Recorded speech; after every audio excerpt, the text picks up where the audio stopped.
Good morning. I'm General Mammen, and welcome to the February drill. Today we are filming from the 127th Medical Group's Bioenvironmental Shop, and they are a key enabler for our readiness. Not many people understand what bioenvironmental does, but needless to say, they ensure our hygiene and safety and health for the entire wing, for everybody in this wing. They work everywhere from munitions to ensure our drinking water is safe. Most recently, they certified the gymnasium's air quality to ensure that we can open that back up after the necessary furnace repairs that were accomplished. I'm happy to say that the gym is now open for business. With that, I'm here with Tech Sergeant Kirsten James, who is a key player in this shop. She's done some really great work. In fact, she led the 24-hour air quality sampling done at the gymnasium, enabling it to open up. Additionally, she ensures all the water is safe across the space. She inspects everything from Starbase and the Child Development Center to the dining facility and Mulligan's and everywhere in between. Sergeant James has taken the respiratory protection program from 70% to 98% compliance in the last 6 months. Also, she's taken the shop survey program to 100%. So with that, I want to thank you for everything you do and the excellence that you do, and give you my coin. Appreciate everything you're doing. All right, I'd like to update you on some of the events that happened since our last drill. It's been really very busy. We've launched 3 KC-135s to PACOM with over 80 personnel. They're doing some great work there, refueling everything in our Air Force inventory in the Pacific Theater. Next, we launched 10 aircraft and over 200 people to Florida for winter basing. With that, we did our first ever elephant walk where we had all 10 aircraft ready to launch at once on the runway. It's a real testament to our readiness as an organization, that our maintainers and our pilots can get everything ready to go out the door all at once, anytime. As an additional accomplishment, many of you know that we are partnered with the Virgin Islands National Guard, and we provide them a lot of support. Part of that support was their redeployment from overseas. They came through Selfridge to do their in-processing and then flew home to the Virgin Islands. I'm happy to say that all 20-plus civil engineers that were on that team have come home safe and healthy, and they're home with their families. And finally, since the January drill, we welcomed our Commander-in-Chief, President Trump, to Michigan.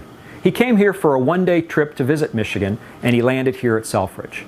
It was a very short notice visit for us, but it just as a testament to all the work that our organization can do to pull this off. From security to logistics to DV support, it's just an excellent job that everybody did to make this happen uneventfully. So I want to thank you for everything that you do, and obviously we stand ready. With all that work that we're doing, it's really amazing how much effort the wing is putting together to make this mission happen every day. But one thing I don't want anybody to forget is that we still have 20 defenders and 1 logistics member downrange in Southwest Asia. Please keep them in your thoughts, and we're looking forward to their safe return. The month of February is African American History Month. Now, that was established by President Ford back in 1976. And it was established to celebrate the history that African Americans have and continue to have in our great United States. With that, the National Guard has established a theme for February of diversity in experience and skills. One of the wing's value streams is diversity in council and unity in command. Remember, I talked a lot about that in past conversations, and that quote comes from Cyrus the Great back in 600 BC. Diversity in skills and experience provides us with that diversity in counsel. And that diversity is what makes our military the greatest military on the face of the earth. With that, I'd like to pass it off to First Sergeant Harvey, who's going to discuss organizational culture and organizational diversity. Welcome to February RSD. I'm coming to you from Building 34, the auditorium in the 127th Ops Group building. Here, this room is filled with memorabilia of all the amazing accomplishments of the 107th Fighter Squadron and the 127th Wing, all things that show that we are an outstanding, mission-ready, warfighting organization. It's important to notice that all of these accomplishments, the amazing things that this organization has done, do not happen without diversity in the organization. Diversity, however, is the first step. Diversity shows all of the different aspects of who we are, all those aspects that make us different. But one of the things about that is just having differences isn't enough. because we can get caught into this target fixated on the differences, and we don't remember the importance of those differences is how we include those differences in our teams and our organizations. Diversity and inclusion are what make us an amazing industry, an amazing war-fighting organization.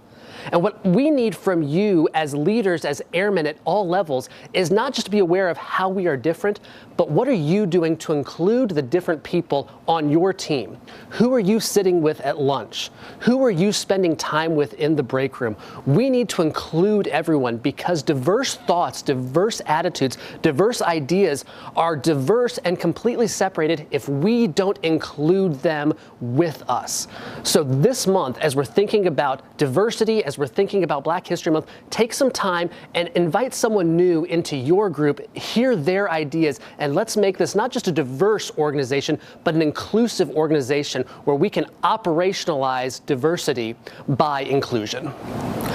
Thank you. Have an amazing drill this month. And now back to you, General Mammen. Thanks, Shirt. Now, I'd like to close up my video by talking about this drill. It's going to be a little bit of a quiet drill because of all the airplanes being gone and the people being deployed. There is also no wing level exercises or events or training scheduled for this month.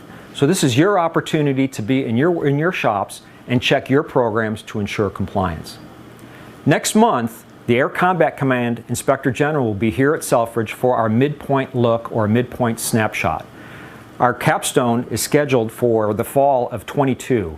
That's just around the corner. It seems like that's far away, but that is going to happen quicker than you know.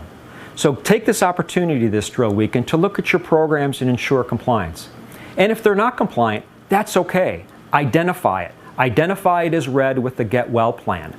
That's the key to the Commander's Inspection Program, is to embrace the red, to understand where your deficiencies are and identify them and work on plans to get forward. When the IG's here next drill, I don't know where they're going to be going. They have a plan, but they may come into your shops and ask questions. So again, embrace the red if you got it. If you can fix your programs and make sure they're great, that's even better. I'd like to close out by once again saying everybody is a recruiter.